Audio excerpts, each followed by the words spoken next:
This topic is about ESG changer. I believe that some of you might heard of this term ESG and how it actually can affect your business landscape and business operation, and whether it's positive or a negative side of it. So today we are going to know more about ESG and how it's actually impact your business, or is actually a game changer to your corporation. Right. Environmental, social, and governance factors have grown significantly for business and investor in recent years. ESG consider how companies manage their contributions to society, their environment, and their internal governance framework. The term ESG was first coined in 2004 in a landmark study entitled Who Cares Win, conducted by the United Nations Global Compact, or it is known also by UNGC, and the International Financial Corporation, IFC, to examine the role of ESG value drivers in asset management and financial research.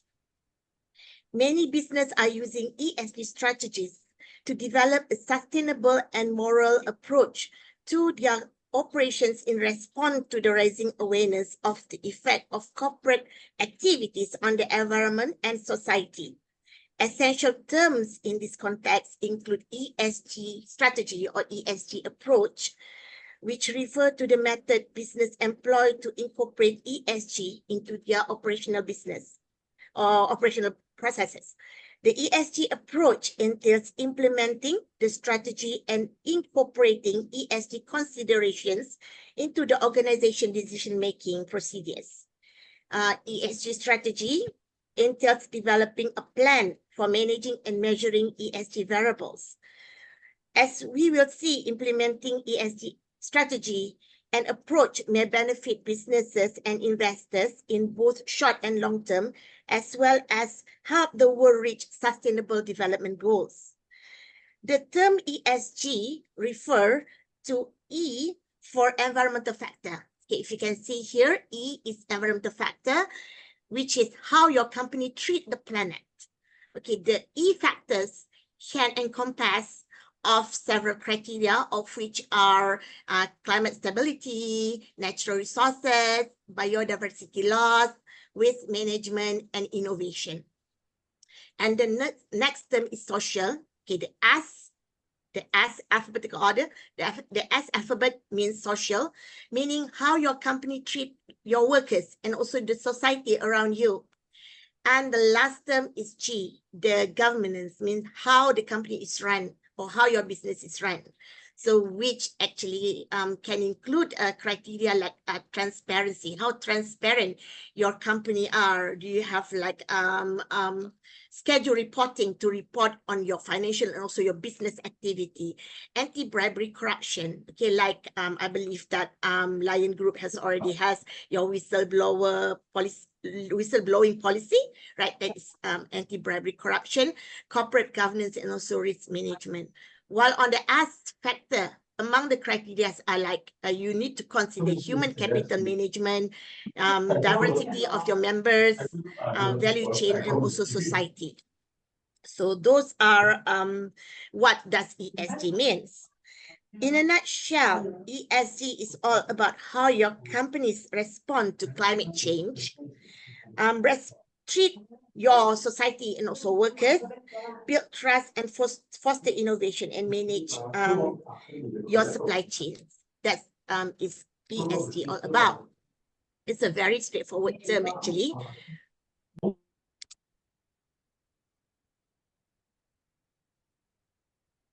ESG is a fast developing field that has gathered a lot of steam recently.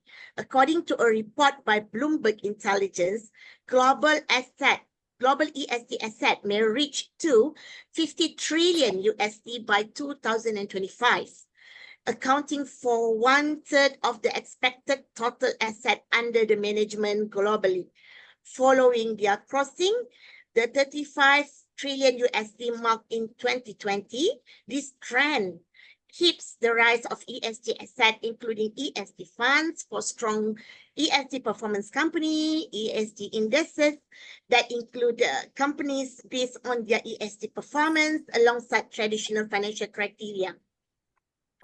ESG also has the potential to unlock 50% of business opportunity in developing companies through access to green capital, such as green bonds issued to finance environmentally sustainable projects, such as renewable energy infrastructure, energy efficiency improvements, or clean water initiatives.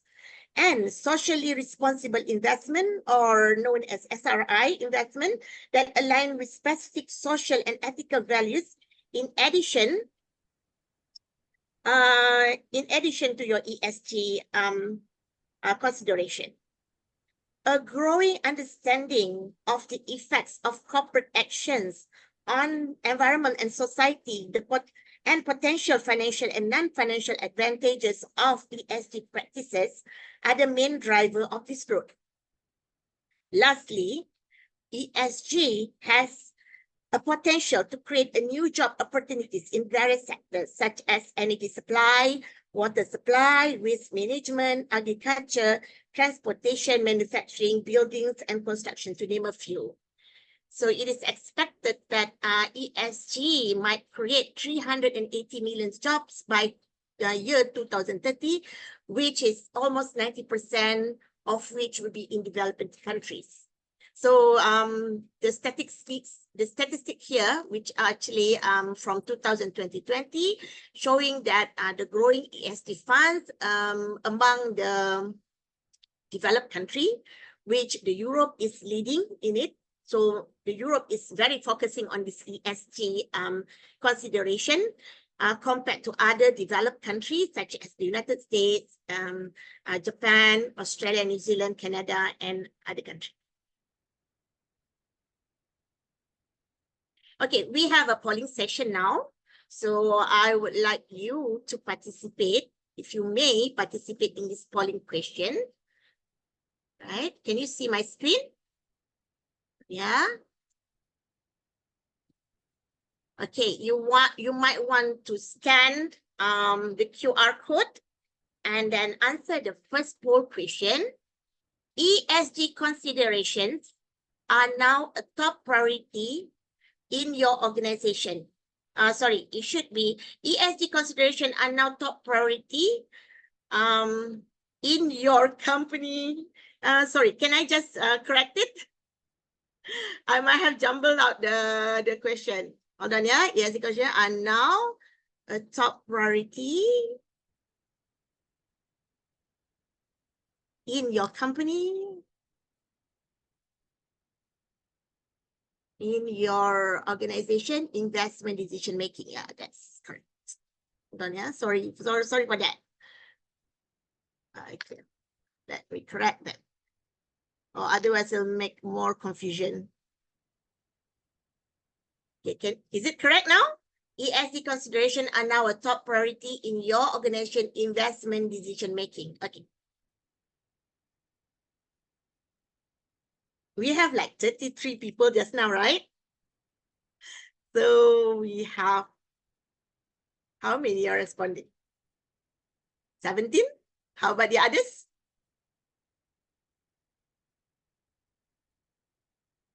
Agree and somewhat agree. Nobody disagree. That's a good sign. 22? I would like to see at least 30 respond to this. 24? Okay, we have, can we have a 6? How many we have now, Barry? How many participants? I cannot hear it. We have 42. Ah, okay. So the numbers should be sum up to 42. 28? Oh, one disagree, all right? You must have your own reason. 2 disagree, all right? Anyone want to participate? Okay, all right. So if we see here, majority are in the middle of agree and somewhat disagree. With disagree is being the minority, right? So there are growing focus that ESG becoming among the top priority in your company, in your organization. This is a good trend that we would like to see this afternoon. That's why you are here today, right? To at least to have a rough idea on what ESG is all about. Okay, my second question. Okay, you know what are ESG just now? I already explained. So which of the following ESG factors should be given the most focus? Whether it's environmental, whether it's social or governance. Let's see. How's the response look like? Slide. All right. One vote for, 2 vote for governance, all right?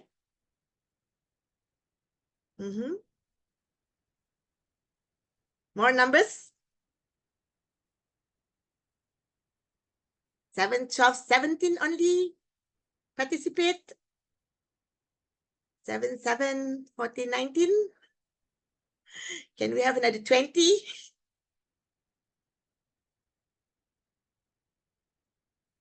20, we have now 20, 21.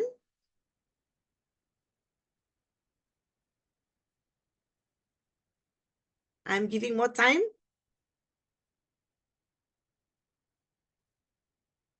19, 17, 24. Can we have one more before we close the poll? Social. Okay. Okay, this is a good thing to see. There are equal vote for environmental and social, and 7 vote for governance. According to it is so meaning to say that people are saying that environmental and social concern are the biggest among the biggest concern consideration that need to be considered. Yeah. Where's my slide? Okay, we stop the polling station there, and I'm back to the presentation.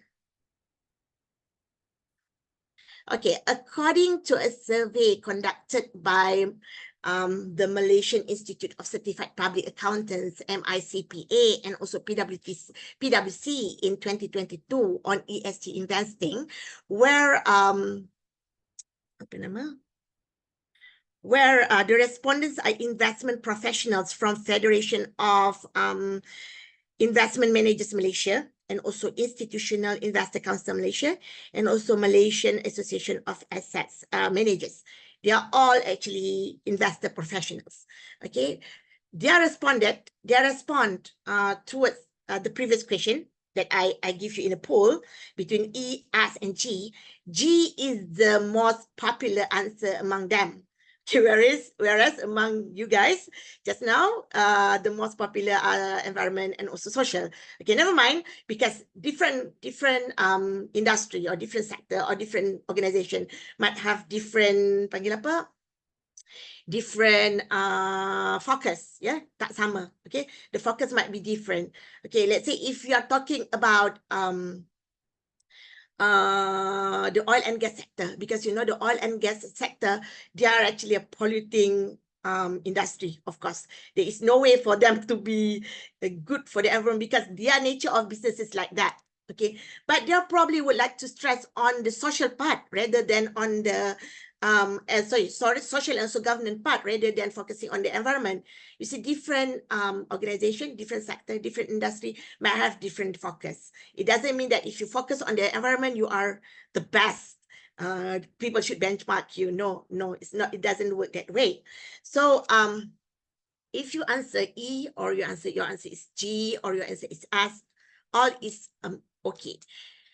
Right, so but the most popular when they are conducted the survey, the most popular answer is G, because when the governance is being taken care good, so the two sectors, environmental and also S, is G is going to follow.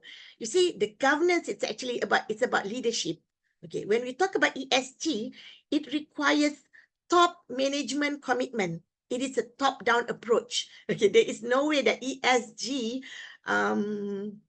consideration or ESG initiative to be started from the bottom up, you see. So it has to be started from the top management. Okay, the leadership actually should drive the ESG. So that's why the governance the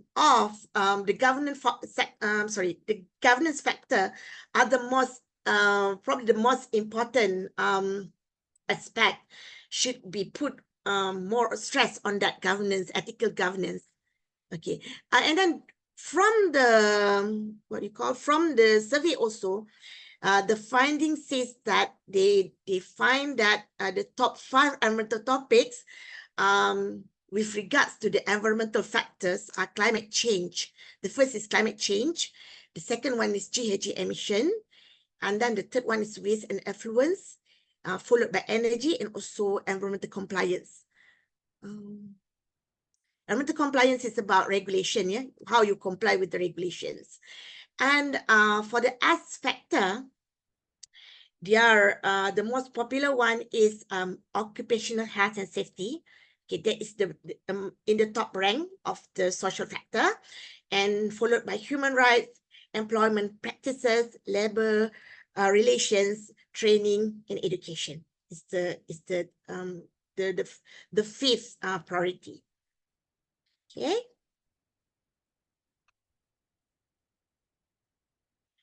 Okay, what are the push factor behind ESG adoption? Why is it so important for your business now to move towards ESG adoption? Okay, so in today's dynamic landscape, enterprises are confronted with heightened imperative to meet the evolving ESG expectation voiced by a diverse array of stakeholders, encompassing customers. It could be your customer, it could be your consumer, your business partner, your shareholder. Okay, consequently, businesses find themselves compelled to proactively engage with these multifaceted opportunities and challenged by adopting a variety of strategic approaches. There are diverse factors that pushing the existing business toward ESG adoption, among others. Yeah, the first one is regulatory breakthrough. Increasing regulatory advancement are being made to enhance ESG reporting standard and procedure. For instance, the European Union has put in place, declared their ESG policies and the effect such activities have on their financial performance. In 2021, the European Commission adopted a new proposal that required importers to report the embedded emission in certain carbon-intensive products, such as aluminium, cement, iron and steel, electricity, and fertilizer, to buy certificates to account for these emissions. This initiative, known as Carbon Border Adjustment Mechanism, okay, you see here in my slide, point number 1, is called CBAM. CBAM is Carbon Border Adjustment Mechanism. It's designed to work in conjunction with EU Emission Trading System, or it is called ETS. Its overarching objective is to create a level playing field for business, ensuring that the production of carbon-intensive goods does not migrate from EU to third countries with less rigorous climate policies. The CBAM is slated to be gradually implemented, commencing in a transitional phase on 1st October 2023 and becoming fully operational on 1st January 2026. As you can see, 2026 is just very nearby. So any companies who's actually doing business with Europe need to get prepared with the CBAM regulations, yeah, the CBAM requirement. According to Bank Negara Malaysia, the CBAM could affect up to 57% of Malaysia exports to the EU by 2026 if domestic manufacturers fail to comply with equivalent emission standards. This underscores the urgency for Malaysia and other exporting nations to align their production process with stringent environmental standards to maintain access to the European market, yeah, European especially, yeah, and navigate the evolving landscape of global trade and climate policy. Okay. Most of these trade regulations come from the European countries, but they are, because ESG is getting more and more concerned, other developed country might also impose regulations, okay, trade regulations with regards to environment, ESG, not only environment, ESG, when it comes to trading.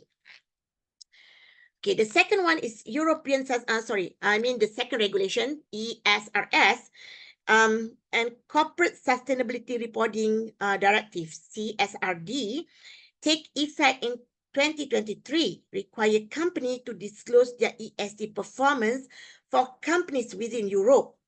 They are within Europe first, yeah. So companies outside Europe, the requirement to furnish a sustainability report apply to all entities with net turnover of at least 150 million euro within the European, provided they have at least one subsidiary or branch in the EU that surpasses specific threshold.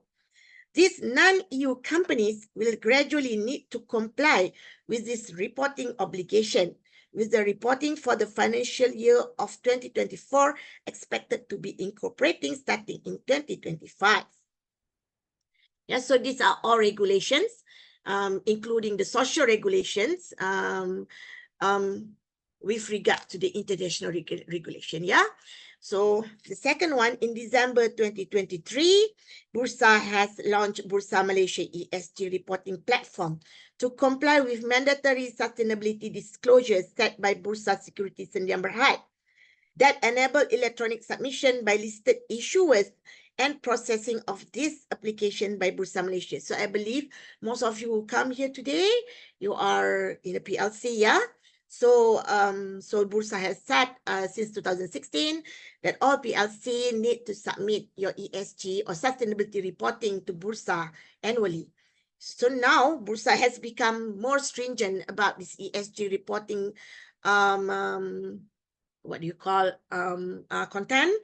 So they have come out with the online platform where all the company have to submit a standard report to Bursa.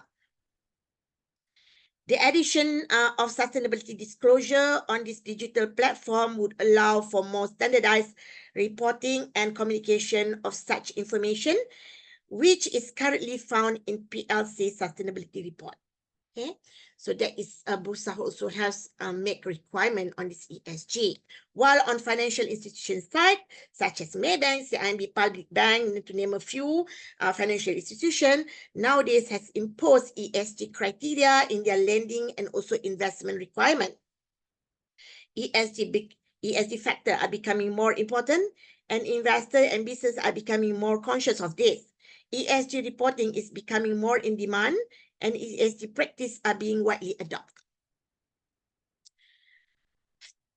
With rising issues on climate change, point number 3, with rising issues on climate change and global warming has shifted investor and customer demanding for more sustainable products and services. Okay, if you see on the road nowadays, more people are driving EV car, am I correct? More people looking on the sustainability residential area, right? People want to install solar at their rooftop to reduce their electricity bills. Okay, so more green buildings you can see around you nowadays. So meaning to say that it's an increasing customers' demand when it comes to the sustainable product and services.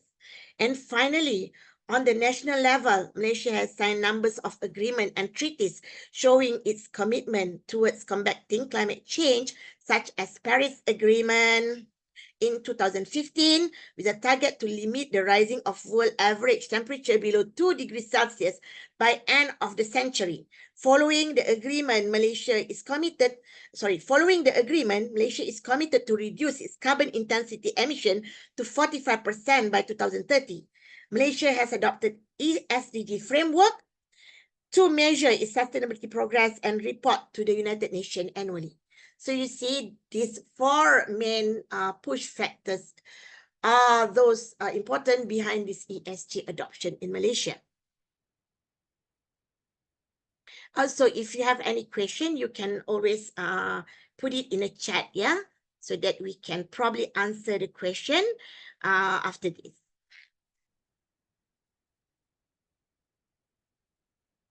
How does ESG create value to your business? ESG practices have potential to benefit business, investor, and society as whole. ESG factors can result in financial benefit, including more revenue, lower expense, and improved risk control. They can also have, you can split the advantages into two, whether it's financial or non-financial advantages. On the financial advantages, it can increase your revenue by attracting investors and clients who care about the environmental and also social issues. Businesses that use ESG principle can generate income. Strong ESG performance translates into more demand for company goods and services, since ESG investors are ready to pay a premium. Normally, ESG services or goods, they are a little bit expensive than the conventional goods or products. That's the scenario in Malaysia. But if you go to a developed country like Japan, for instance, you can see many eco-friendly products. They're actually on par with the conventional products, or they even does not exist, no longer exist, the non-eco-friendly product in countries like Japan. ESG adoption can also reduce expenses. How can this actually, adoption of ESG practices reduce expenses? Your company may reduce your cost, your probably is your operational cost by adopting energy efficiency. Okay, when you adopt energy efficiency, probably your electricity bill will go down, especially currently, if you see that the government is removing a lot of subsidies, so the price of energy and also fuel is going to go up. So by adopting energy efficiency or renewable energy, you can actually lower down your electricity bills or your fuel bills, so, and thus reduce your operational costs. And also you are going to cut waste, because waste is actually money to your business, right? Because the more waste, the more heavier waste, the more you have to pay to your contractor. Am I correct? So that's why if you reduce your waste through 3Rs practices, you probably make some savings from your waste reduction initiative. And also you might want to streamline your supply chain operation. Okay, in your supply chain, probably there are green and non-green suppliers. So this is about time you can actually moving or shifting the whole supply chain to green businesses by supplying you green products or services. Effective governance arrangement can also lower the likelihood of legal and reputational problem, saving the company funds. Okay, and lastly, on the financial advantage, ESG adoption can improve risk management, where ESG factors can assist business in identifying and controlling operational risks. For instance, companies that consider how their operation affects the environment can reduce the legal and reputational costs of breaking environmental legislation. Because if you break the legislation, of course, you have to pay penalty, right? So by abiding to ESG, you might avoid your company from falling into this environmental legislation or regulation issues. Your company may also reduce reputational risk and prevent unfavorable media attention by considering how their activities will affect societies and governance. Governance, not only, we are not here talking only about the environmental factors, but also the impact of your company could give to the society, especially when it comes to the minority society. For instance, the OKU people, if you discriminate them, so it might give a bad reputation to your company, or you are actually you cut the trees, which actually give impact to the orang asli in Malaysia. So those are the social issues that you might want to consider when it comes to ESG. And for non-financial advantage, hold on, yeah.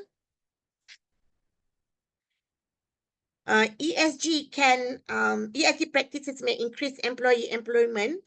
This is because more and more employees want to work for organizations that share their values and are committed to social and environmental responsibility. Company may boost employee productivity, job satisfaction, and retention rates by using ESG practices to attract and keep top personnel. And lastly, on non-financial benefits, ESG practices can boost client loyalty as well. This is due to consumer growing awareness of how their purchases affect society and environment. Companies may show their dedication to ethical business conduct by implementing ESG practices and enhance consumer loyalty and retention.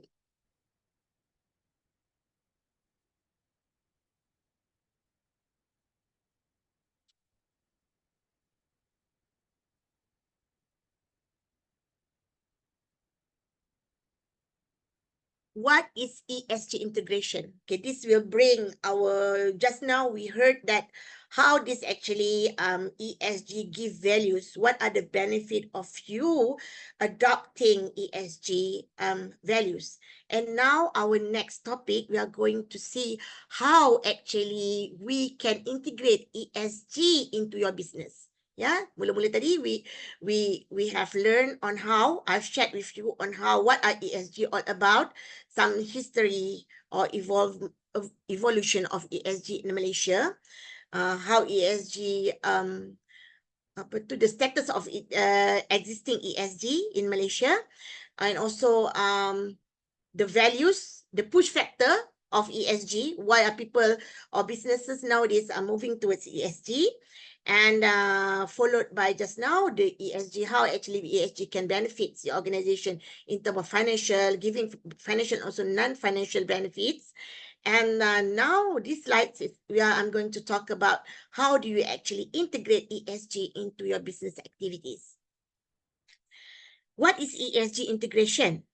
ESG integration is a systematic and explicit inclusion of environmental, social, and governance aspect in investment analysis and decision making. Is the basic ESG integration definition. Okay, so how you actually integrate the E factor, the environmental, the S factor, the social factor, and also the governance, the ethical governance factors, okay, in your company decision making. It entails combining three elements with the conventional financial analysis of business and evaluating their potential influence on long-term financial success. Okay, previously, if your company only looking at financial and also legal legislation, regulations, but now we are expanding the scope of our investment decision making into environmental, by incorporating environmental and also social factor. The conventional belief that financial performance is the only metrics of investing success has been challenged by including ESG factors. The concept of ESG integration acknowledges that a company's social and environmental impact may significantly affect its long-term financial performance, and that this issue can be overlooked when choosing an investment.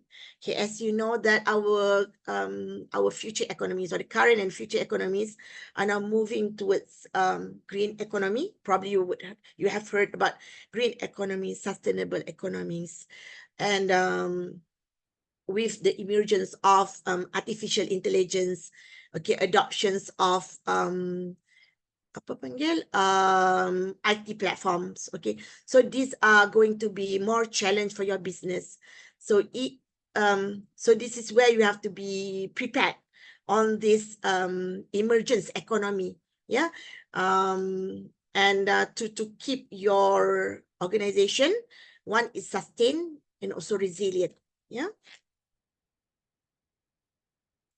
Okay. why ESG integration is important. Okay, just now kita nampak what are the benefits. Okay, what are the push factors? And now we are looking at why ESG integration is important. ESG integration can help investors identify and manage risk that have potential to affect a company's financial performance significantly. For instance, a company that relies considerably on fossil fuel may face regulatory and reputational challenges as the government attempt to address climate change globally. Okay, so now you cannot, for instance, I would like to just give you some examples. Some of you might probably know that the government is phasing out electrical generation or electrical supplies using coal. Okay, so meaning to say that in the future, in fact, in 2024, there will be no longer coal power plant will be built in Malaysia. So TNB can no longer supply the electricity from a new power plant using coal. Okay, in 2030, they have to totally phasing out coal from their electricity generation.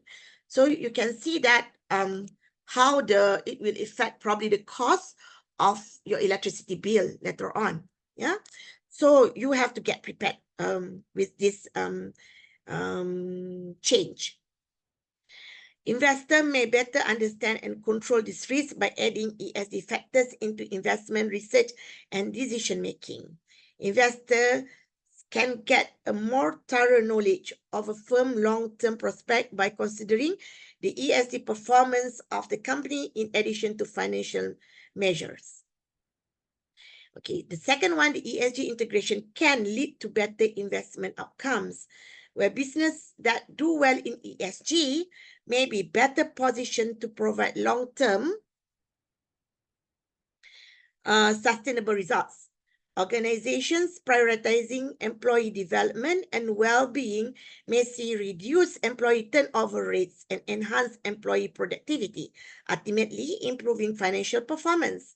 Investor may pick this business and create portfolio more likely to do well in the long run by integrating ESG into the business. ESG can promote positive social and environmental outcomes. Investors have a unique opportunity to put their capital into promoting advantageous social and environmental outcomes. Investors are likely to put more money on investing on social and also environmental outcomes. Investors may contribute to positive change by investing in business with good ESG performance and cooperating with them to advance best practice. For instance, investors could pressure firms to lower carbon emissions, make supply chain labor practice more transparent, or promote board diversity. By doing this, they can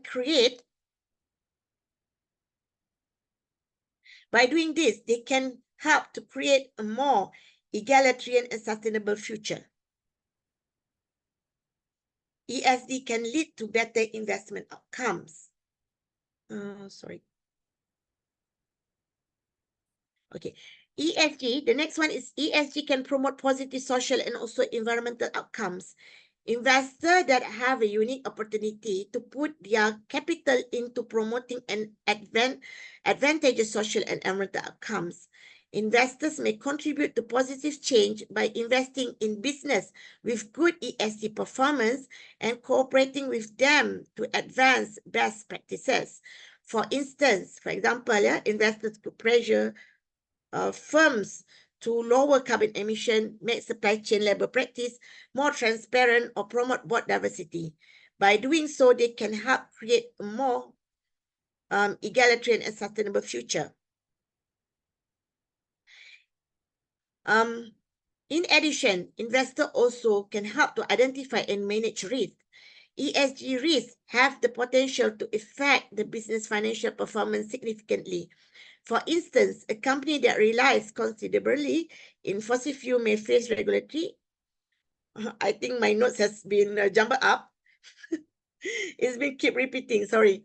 So I guess that those are few reasons why ESG are important for your business nowadays. Yeah. So there are various reasons why business nowadays have to move towards ESG integration.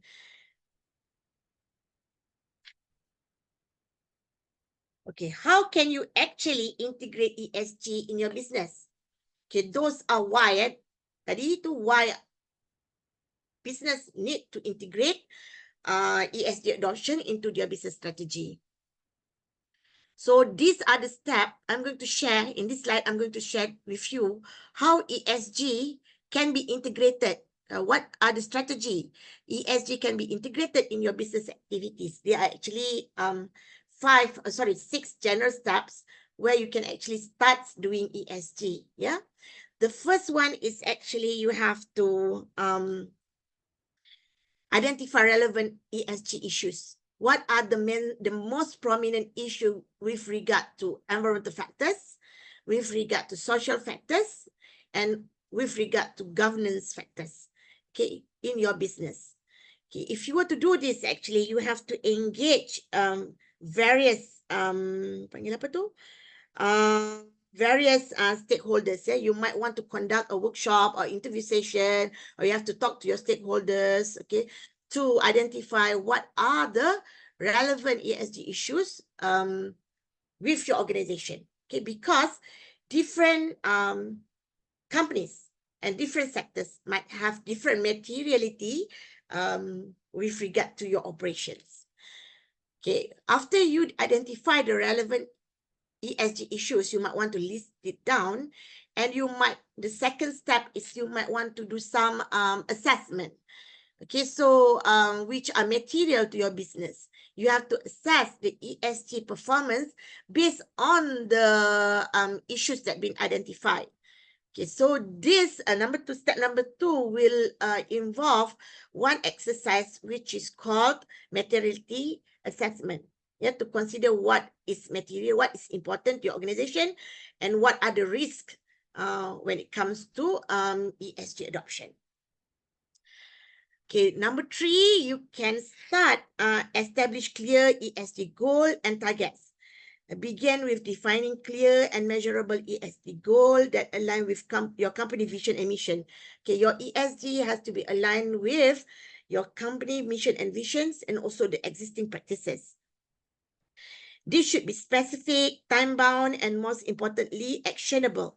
For instance, a food and beverage company might set a goal to reduce greenhouse gas emission by 25% over the next 5 years. And those are the examples. And the next one, step number 4, you might want to develop an action plan, okay, based on the set targets, okay? So the action plans mean you have to detail out in order for you to reach out the target and also goals. What are the activities? What are the initiatives need to be put into places? Okay, you might want to detail out the implementation plan. You might want to note whether it's a short term or a medium term or a long term achievement, or you might want to select who are the person in charge for those action plan. Okay.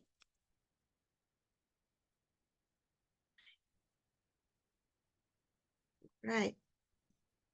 And the fifth part is the next part after you have the action plan ready, you have the set of targets, okay, and you might want to start collecting and analyzing your data, because ESG is about performance. If you say performance, you need to measure something, right? Okay, macam at school, yeah, at school kan, whether you are good or whether you are bad, you have to measure based on your exams results, kan? The same goes with ESG. Okay, when we talk about ESG performance, you have to measure your ESG, the environmental performance, the social performance, and also your governance performance. Okay, this is where collecting data from various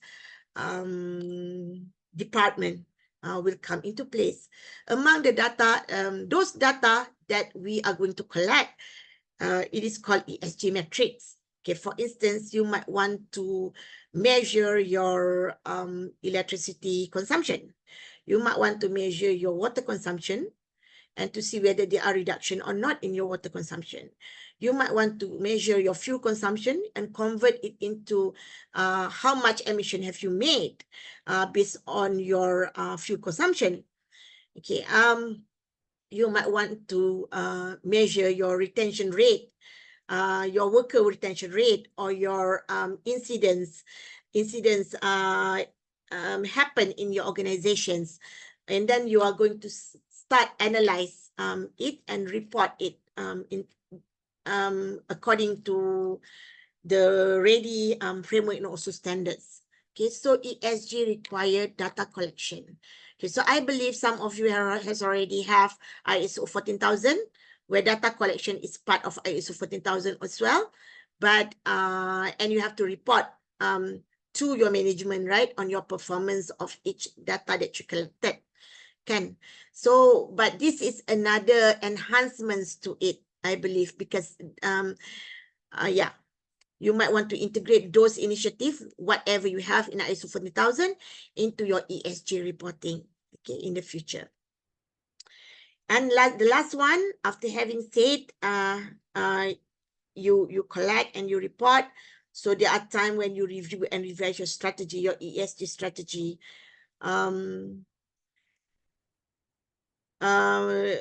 Schedule, and you need to schedule your reporting, which could be in tandem with your management review. Right.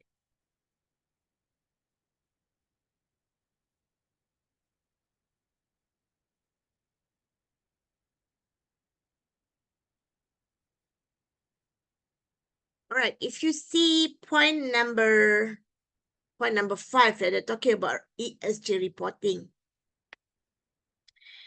Okay, so this part is I'm going to explain on ESG reporting. How do you actually report, make an ESG report? Okay, this report is very important. This is what your stakeholders or your consumer or your the government would like to see from your ESG report. Monitoring and communicating your ESG performance with stakeholders over time is part of measuring and reporting progress. This might entail utilization measurement and indicators like carbon emission, employee turnover, or supplier diversity to assess your progress toward your ESG targets and goals.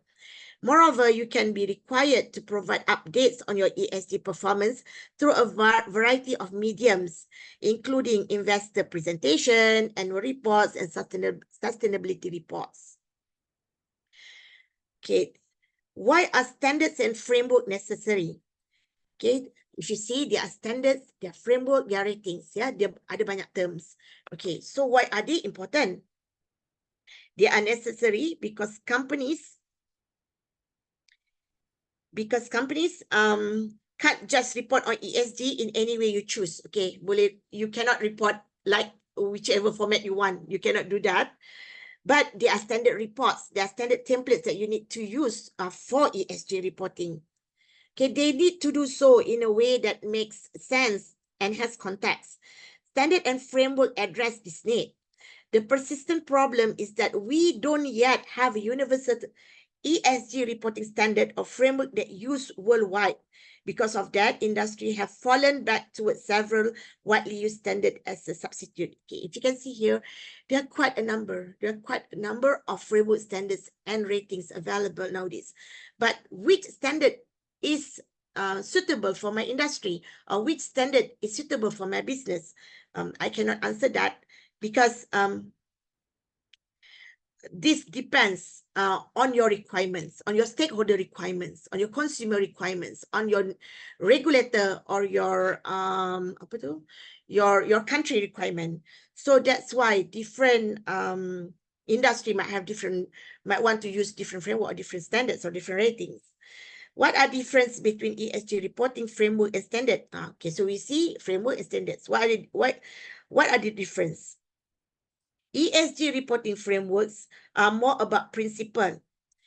The focus is on the bigger questions such as how information is structured, what information is collected, and so forth. While ESG reporting standards are more technical. They give specific requirements like precise metrics for reporting each topic. Okay, remember that standards and frameworks should be used together. Standard and framework can be used interchangeably together. Because one framework, one standard, sometimes it's not adequate for ESG reporting. Companies might want to use multiple framework and standards when it comes to ESG reporting, okay, to satisfy your probably your stakeholder requirement. In December 2023, Bursa has launched Bursa Malaysia ESG reporting platform to comply with mandatory sustainability disclosures set by Bursa Malaysia Securities that enable electronic submission by listed issuers and processing of these applications by Bursa Malaysia. The addition of sustainability disclosure on digital platform would allow for more standardized reporting and communication of such information, which is currently found in PLC sustainability report. So since there are too many confusing framework and standards and rating, Malaysia has come out with a standardized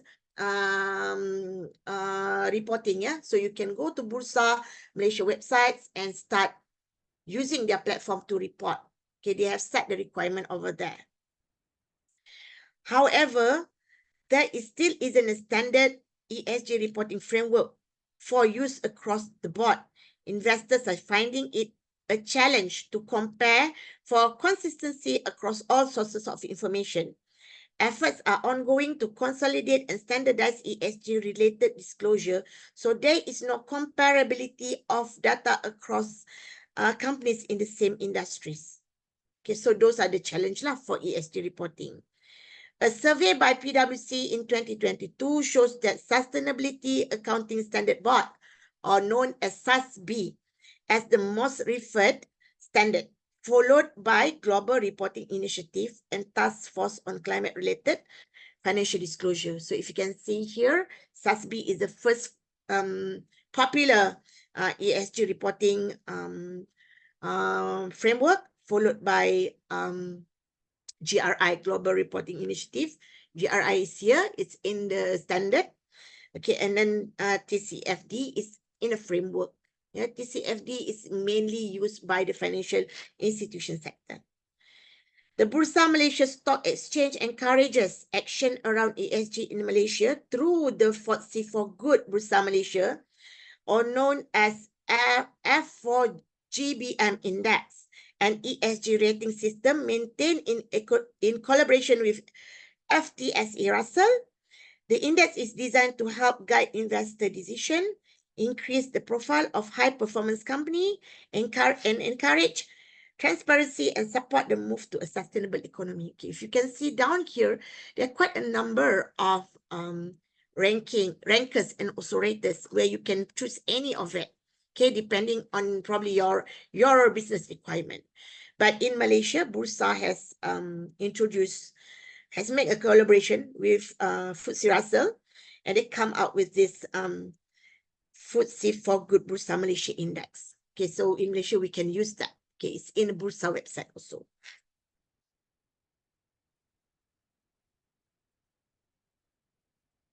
Right. The next slide is on what are the government initiatives towards ESG, toward helping ESG adoption among the Malaysian industries. So this is quite a pressing issue because, as you know, that recently our Prime Minister has went to various countries like Australia and also Germany. Recently, they are trying to make trade efforts with this country. But however, growing ESG concern imposed by this country might become a challenge for us to make business with them. Yeah. So due to mounting global challenges related to climate change, social equity, and governance, the world has evolved towards more sustainable practice. Just as ESG become a global more imperative, Malaysia economic growth also need to be balanced against inclusivity, fairness, and justice for key stakeholders. The manufacturing sector plays a significant role in the nation growth, being a second largest contributor at 24.2% to the nation GDP and 84% to total exports in 2022. Hence, non-compliant with ESG principle, we have serious repercussion for Malaysia vis-a-vis access to global supply chain and market, many of which are becoming increasingly ESG sensitive. MITI also perceived this embracing of ESG principle as key towards building industry and supply chain resilience, as well as achieving a more equitable and inclusive economic prosperity as outlined in the new investment policy and recently launched New Industrial Master Plan 2030. To that end, our manufacturing industry player must be supported to adopt and adapt and evolve to meet current global ESG requirements. It is on this premise that MITI has crafted the inaugural National Industry ESG Framework, or known as IESG, and the first phase of its implementation via this IESG Framework 1.0 started from 2024 to 2026 to guide and support Malaysia manufacturing sector towards embracing ESG.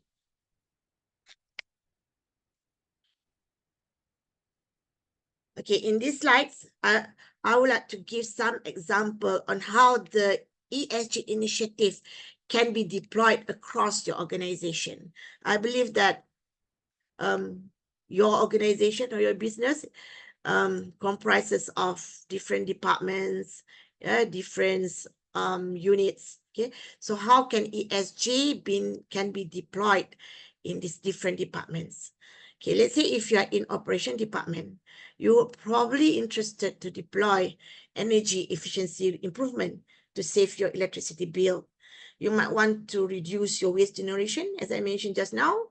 Waste generation might cost more, might impose cost to your company operation, yeah, because the heavier your weight, the more you have to pay to your contractor.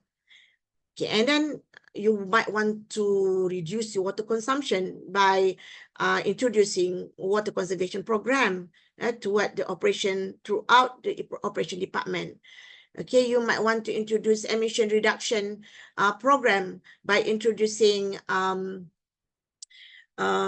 efficient fuel or changing your current fleet to or transport to electric vehicles. And also you might want to improve this actually on the social part, on the health and safety aspect. You probably want to have a campaign, okay, awareness training and so forth. Okay.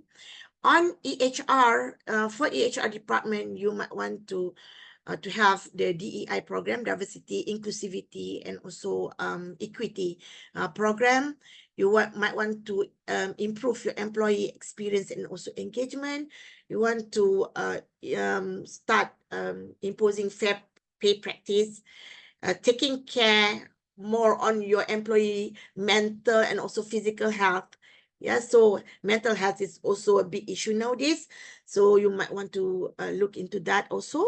And you might want to introduce a flexible working schedule and also training and education for all staff. For IT department, you might be interested on green computing, cloud computing, cybersecurity, and so forth. Yeah, on supply chain side, okay, you might want to start a program on greening your supply chain. I believe that your supply chain involves a lot of suppliers. Okay, if you're talking about ESG, it is about responsible sourcing. Okay, we are not talking about the end product, but we are talking your product from raw material extraction to how is it processed in the factory, your transportation, okay, how is it being transported to the consumer, and also how is it being disposed. So supply chain program, okay, is very important when you start the ESG adoption. In a marketing department, you might want to promote your ESG initiative. You might want to communicate your ESG features of your product or your services to your consumer. You might want to highlight your company, your goals and progress. You might want to increase your brand recognition, customer loyalty, ultimately your revenue, of course. And on financial department, you might want to ensure financial transparency, accounting integrity as part of your ESG governance, and fund ESG initiatives. Yeah, funding. Okay, you might want to allocate some funds because ESG costs a lot of money. Yeah, so you might want to allocate some funds towards this ESG initiative. On the legal department, you might want to develop corporate policies on ethical business practice and rules that prohibit actions such as bribery and corruptions. All right.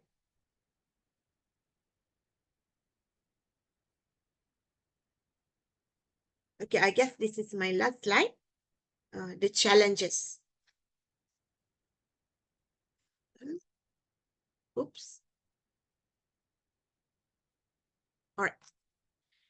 The challenges of ESG journey. Okay, despite of those, there are challenges. There are big challenge ahead. Okay, if you are about to start your ESG journey. As I mentioned just now, ESG is about top-down approach. Okay, it has to be supported. You need to get a strong support from your top management. Okay.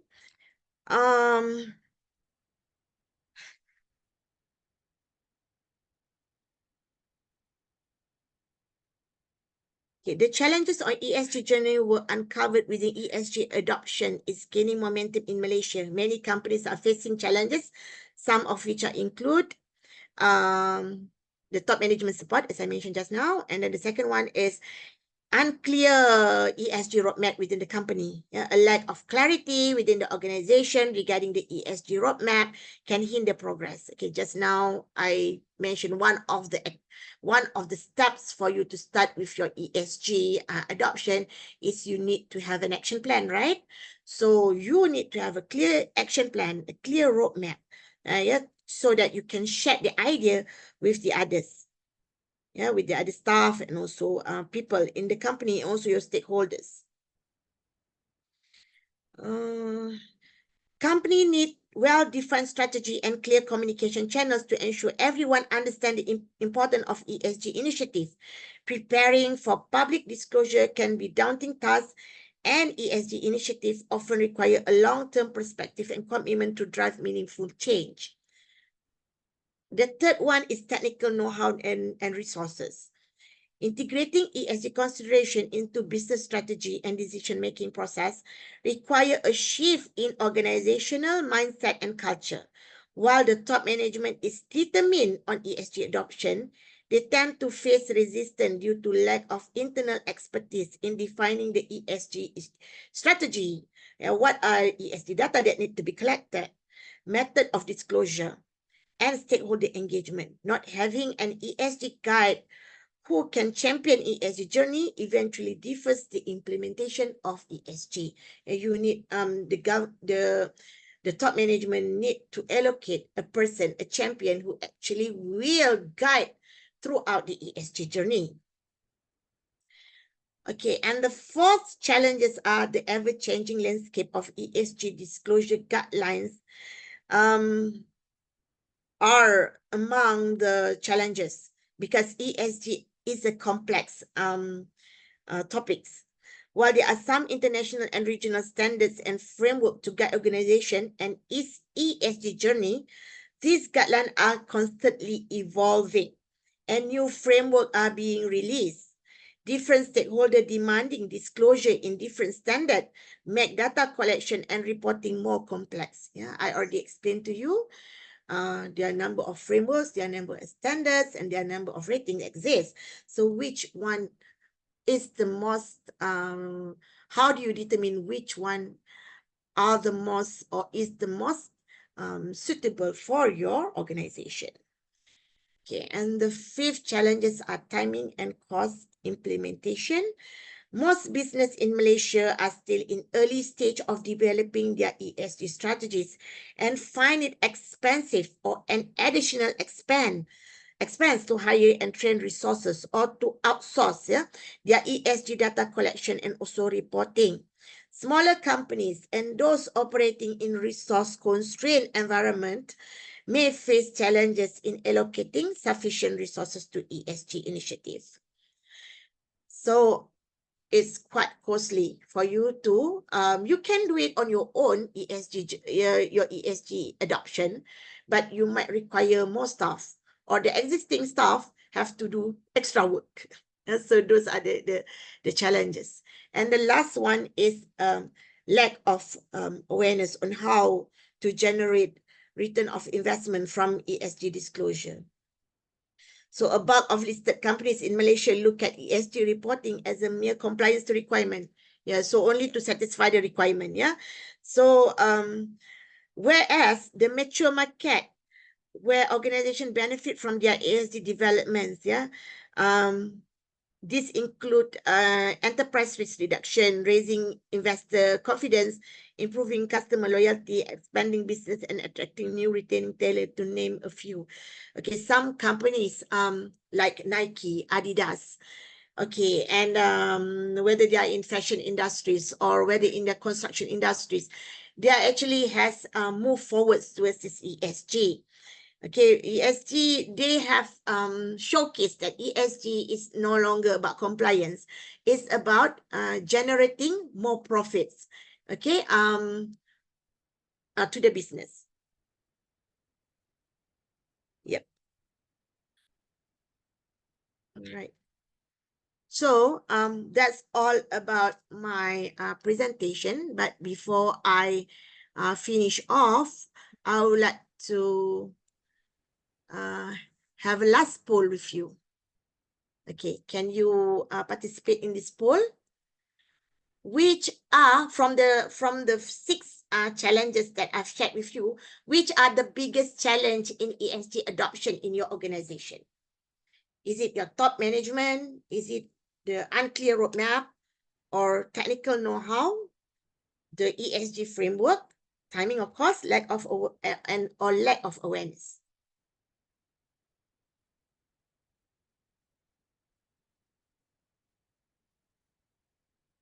We only have 3 respondents. I would like to see more.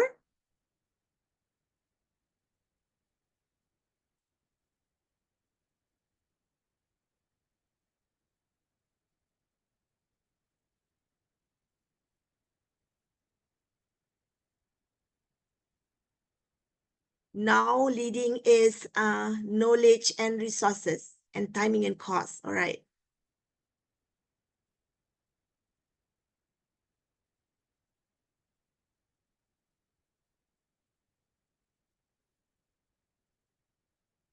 So we have 6, 17, 18. Now actually we have 44 in the room. So can we see more? More participants? This is interesting. Knowledge and resources, technical know-how, yeah, and timing and cost, yeah. Cost is always a trivial issues. So meaning to say, most of your top management, most companies' top management are in support of ESG's journey, but the constraints are more towards how to do it and your timing.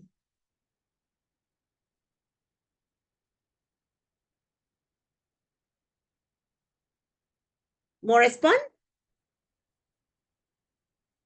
So Barry, should we take more response? Okay, maybe I think like even like myself just now after I logged in the first time kan, then I exited. And I kena cepat-cepat pergi Mentimeter and then I type in the code. maybe that's what some people are doing. Okay, all right. Uh, So should we give more time, or we are okay with this? Now we have like how many respondents? 9, 10, 16, 24, 24. maybe just give them a minute more, but I see Yeah. you, so then we can go into Q&A section. Yeah, sure. Right? While waiting, we can go to the Q&A session. I So saw that a few questions in the chat. So Would one you like to of pick? Yeah, would you like to pick? okay. So we start with question from Penny Chong. From your experience, what are the easier practical ways to start with ESG initiatives? Okay. For you to have a successful ESG program, yeah, ESG adoption, because ESG is not a one-man show lah. Okay, it requires everybody to be involved. Because if you see from number one, if you see the step-by-step approach, can okay, there are areas where the top management, the higher management is in action. Okay, especially when involved to designing the strategy, integrating the ESG strategy. Okay, they're probably the top management punya kerja lah. Okay, tapi when it comes to data collection kan, or doing the work, okay, let's say if you have this, you want to reduce your energy consumption. Okay, who actually in operation doing it? The lower staff, the operational staff who doing it. So you need their support to actually know how to do the data collection. Why they should do that? Sometimes people, they will appreciate more if they know how to do, if they understand why are they doing the task. Yeah. So that's why I think having the awareness across the across the organization is the first thing that you have to do. Okay, so that people have to understand what is ESG is all about, kan? Because my experience, kan, when I go to companies, kan, some of them never even look at their ESG reporting. Yeah, some company they already have. Even Lion, I saw your report already. Okay, even Lion Group has your own ESG report. Yeah, so but I just want to know how many of you actually have read the report. There are 44 people in this room. How many have read Lion Group ESG report? So this is where actually you have to do it together from your top management, and also the operational level staff need to have the same idea, okay, in order to achieve your ESG goals. So first you might want to start with awareness, and then so then only you can start with other initiatives. Like I mentioned just now, campaigns. Okay, so you might want to integrate ESG into the KPIs, okay, into the staff KPIs. If you don't integrate ESG into staff KPIs, they don't even care about ESG adoption. All right. Okay. Then the next question that we have here comes from G. I think I should just go with. Who should be the champion to lead this ESG journey? Okay. Good question. Okay, this is this is based on my knowledge. Yeah. Okay, normally, of course lah, the champion, it has to be driven by your top management lah. Okay, probably your director or your CEOs, the top person. But normally in most of the companies that I came across, the champion of ESG is the sustainability department. Okay, I don't know whether you have your own sustainability department, because this sustainability department job is actually to produce the ESG reporting. So normally they are the one who actually sibuk lah when it comes to ESG reporting, compiling the data and all that. Okay, so my experience, normally the sustainability reporting is a champion. But again, the sustainability reporting need to have like a task force comprising of reps from each department. Sebab as I show you the apa slide nombor berapa tadi, ESG initiative or program can actually exist in each of the department in your organization. So you need to appoint at least one rep from each department. Okay, probably during the strategy punya session, strategy determination during strategic punya apa session kan, strategic action punya session, you might want to identify what are the actions, strategic actions, yeah, that relates to ESG that applicable to your company. And you need to identify people, okay, the person in charge from the relevant department who's going to lead those initiatives. Am I answering your question, Mr. Chi, is it? The question is from Mr. Chi, is it? Mr. Yi. Mr. Yi, okay, Mr. Yi, yeah. So it's not one-man show. You cannot leave it to the sustainability department, but in your action plan, you need to identify who's going to be the champion for those initiatives. So those, let's say, if you are doing you want to reduce your electricity bill, probably the champion is people from your operational department or your factory plant, yeah, something like that. So do we have more questions from the floor? I think I have one here. How do we create the right culture and mindsets, engage our people, and reinforce right behaviors to drive ESG adoption? Okay. Okay, this actually has been answered just now. Okay, if you want to create a culture, okay, you have to do it. Okay, there is no way if you want to create a culture by not doing it. First, you have to understand. Okay, first you have to understand. You understand, probably you might want to go for a training, awareness training dulu lah.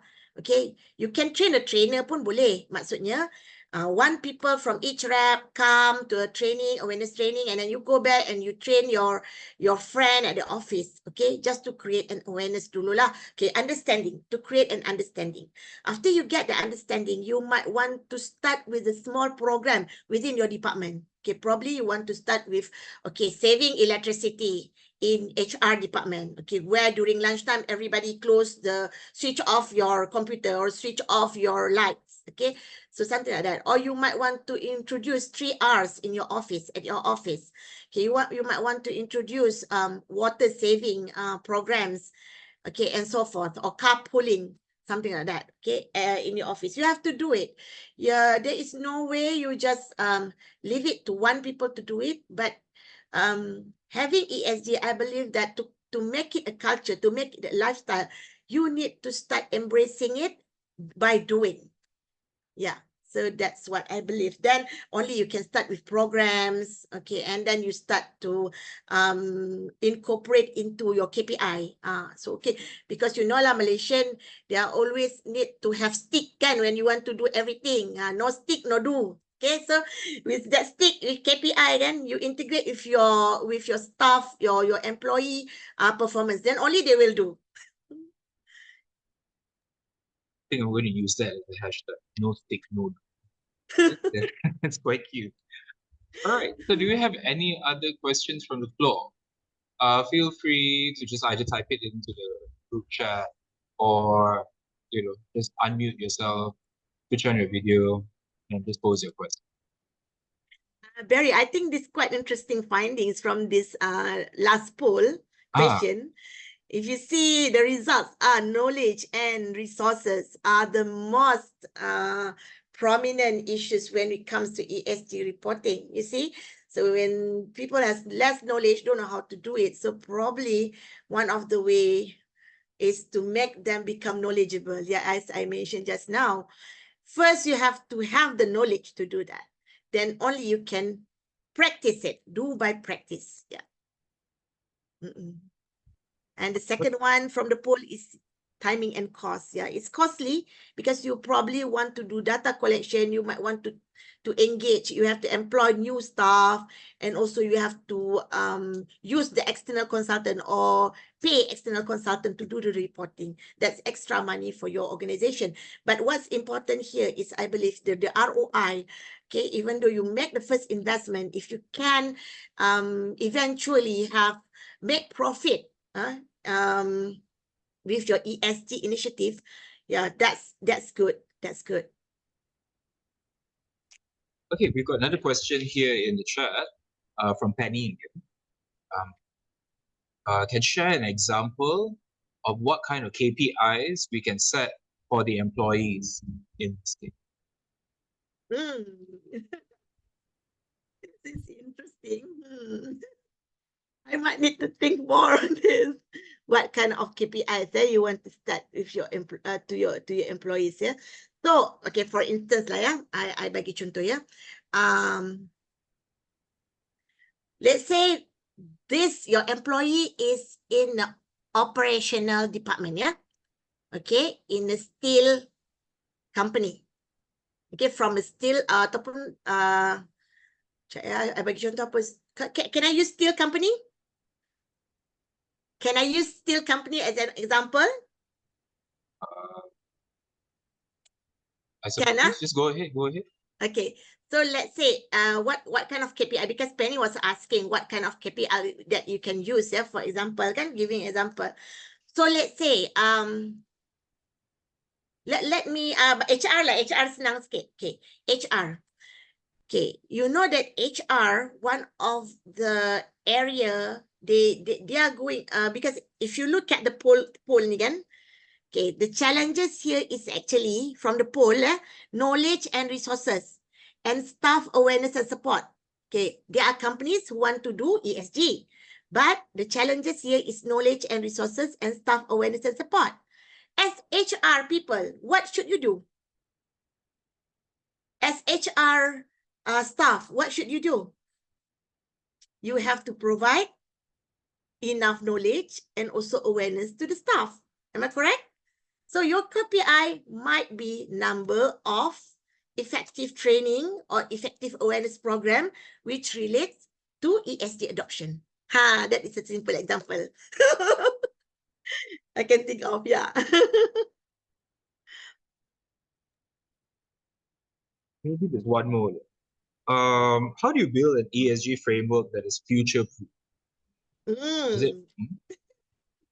Actually, the biggest challenge now is no ESG standard or framework fits into all. Yeah, I keep repeating it. No ESG report framework fits into all.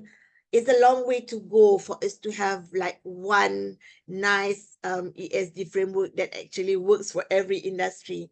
Yeah, so however, it needs to involve various parties, such as leaders at national level, investor, consumer, and regulators, when it comes to having this framework.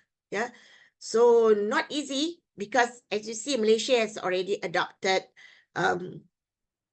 bursa lah. Bursa has already have a platform for PLCs kan coming soon. The SMEs also has to need to submit their ESG report to the SSM probably. Yeah. So this is not easy for us to have like a future-proof framework, yeah, for everyone. So it's a long way to go, but communication and also discussion among stakeholders, yeah, it's very important. We probably cannot come into one best framework that fits into all sectors, but we probably have different sectors have a different framework or standards that's suitable to their sectors. So, but again, the challenge is if you have that different framework, you cannot compare sector A with sector B because they are using different framework. You are not comparing apple to apple. Because ideally, of course, we want to compare apple to apple, kan? But yeah, that's a challenge. That's a challenge. It does seem like a very complex thing to begin with. But it means like if I were to read this correctly, essentially it just starts from getting the knowledge first and then we proceed from Yep. getting the knowledge. All right. Do we have more questions? The floor is still open. Feel free to pitch in. You can type it into the chat or you can just unmute yourself and ask a question.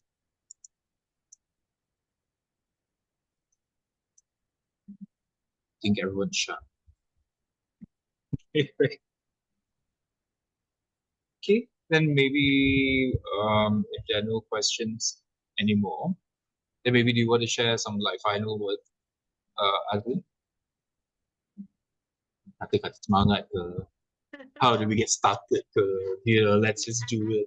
I'm very excited to see that majority of the participants here today are probably just started or in the midst of your ESG journey, because I believe that ESG is the future economies, because we are moving towards green economies, right? We've been talking about green economies for quite some times. So there are quite a number of challenges when it comes to industry at the moment, yeah. So and ESG has become a trade barrier also, yeah. So that is very important for you to move towards ESG. So having said that, most of you, a majority of you, has moved towards ESG. So I'm very happy to see how the industry is moving nowadays.